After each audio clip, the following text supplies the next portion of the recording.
남성 탈모 치료의 핵심은 지금이 치료의 적기이다 이렇게 생각하시면 돼요. 빠를수록 좋다.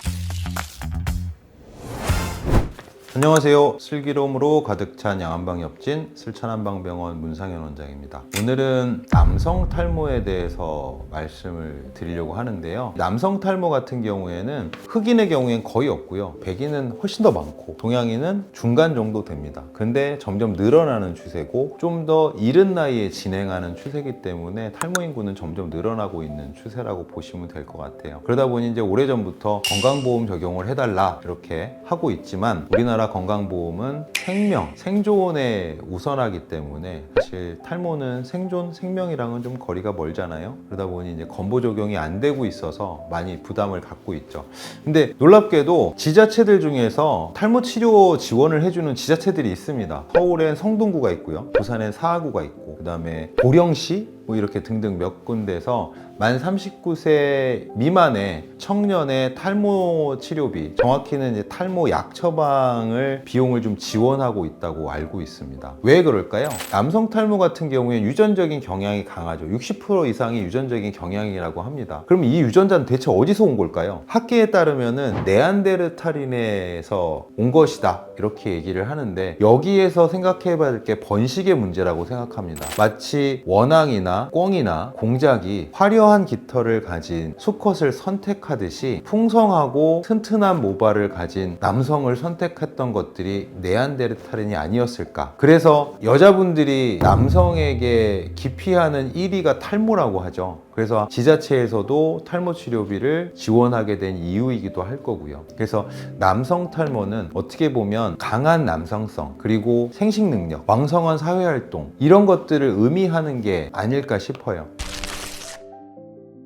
이제 신체적으로 탈모가 어떻게 발생하는지 말씀을 드려보도록 하겠습니다. 남성 탈모가 유전적인 경향이 강하다고 했죠. 남성분들은 DHT라는 게 있어요. DHT라는 게 남성 호르몬의 변이라고 생각하시면 돼요. 남성 탈모의 시작은 DHT가 많이 만들어지는 데서 첫 번째 시작을 합니다. 결국엔 몸이 늙어갈 때 DHT가 증가하게 됩니다. 그리고 수용체가 활성화되는 것도 마찬가지예요. 두피의 산화 스트레스가 증가할 때 DHT 증가하고 수용체의 활성도 증가하게 됩니다. 원인이 대략 나오죠. 그래서 프로페시아라든지 프로스카라는 약이 그 과정에서 작동을 해서 치료를 해주게 돼요. 약값이 아주 비싸지는 않지만 그래도 저렴하지는 않죠. 그래도 특허가 풀려서 제네릭 약들이 있기는 하죠. 그래서 뭐 한 달에 한 3만 원에서 8만 원 정도 사이로 약 처방을 받으실 수 있는데, 그렇다 한들 큰 비용이 아닌 것 같지만 사실 1년 내내 먹어야 되고 10년이고 20년이고 먹어야 된다는 걸 고려한다면 사실 적은 비용은 아닙니다. 그러면 치료 접근을 어떤 식으로 해야 될까요? 산화 스트레스를 줄이는 방향으로 가는 게 당연하겠죠. 그럼 어떨 때 산화 스트레스가 오느냐? 스트레스를 많이 받을 때, 술, 담배를 많이 할 때, 잠을 못 잘 때, 운동이 부족할 때, 이렇게 건강이 나빠지는 상황들, 나쁜 자극들이 많이 올 때 산화 스트레스가 증가하기 때문에 그걸 없애는 게 첫 번째가 되겠죠. 그 다음에 두 번째는 수용체 활성도 마찬가지입니다. 여기서는 두피 요인이 많이 작용을 할 수 있는데요. 열성 탈모라고 부르기도 하는데, 두피열이 증가할 때, 염증이 많이 증가할 때 DHT1 수용체가 많이 활성화될 수 있어요. 그래서 두피 상태를 개선시키는 것도 무척 중요합니다. 남자분들 목욕탕에 가서 보면요, 진짜 샴푸 대충 합니다. 거품이 나는 순간 그냥 헹궈내요. 깨끗이 닦아내는 게 중요한데 그냥 거품 내는 느낌으로 끝냅니다. 의외로 깊숙이 들어있는 기름기가 생각보다 잘 안 빠집니다. 그래서 양치질보다 샴푸를 더 길게 해주실 필요가 있어요. 그리고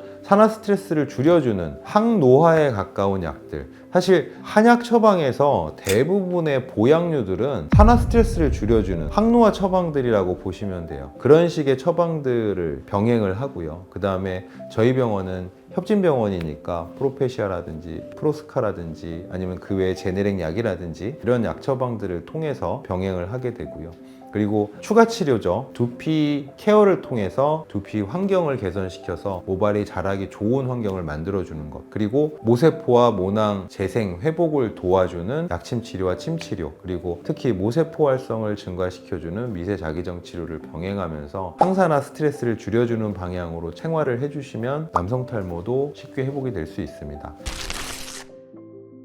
다만 신체 나이에 따라서 민감하게 다릅니다. 20대와 30대, 40대, 50대의 탈모는 완전히 다른 질환이라고 봐야 돼요. 그래서 20대, 30대의 탈모는 정말 완벽하게 회복될 수 있다고 보시면 되고요. 남성 갱년기가 시작되는, 빠르면 40대, 늦으면 50대에 시작을 하는데, 그 경우에 탈모 치료의 경과는 20, 30대하고 분명히 차이가 날 수 있어요. 그리고 60대 이상은 더욱 그렇고요. 그래서 탈모 치료 시기가 어떻게 보면 남성 탈모에선 제일 중요하다고 볼 수 있습니다. 20대, 30대 탈모가 좀 진행되나? 했을 때 시작을 하면 좋은 상태를 더 오래 유지할 수 있음에도 불구하고 30, 40대가 지나서 50대에 현격하게 탈모가 진행한 상태에서는 사실 되돌리는데 분명히 한계가 있거든요. 남성 탈모 치료의 핵심은 지금이 치료의 적기이다, 이렇게 생각하시면 돼요. 빠를수록 좋다, 늦으면 늦을수록 결과 자체도 부족해진다, 이렇게 생각하시고, 언제든 집안에 탈모가 있거나 두피 환경이 좀 안 좋아지기만 했더라도 탈모 치료를 해야 되는 경우도 있으니까요. 실천한방병원에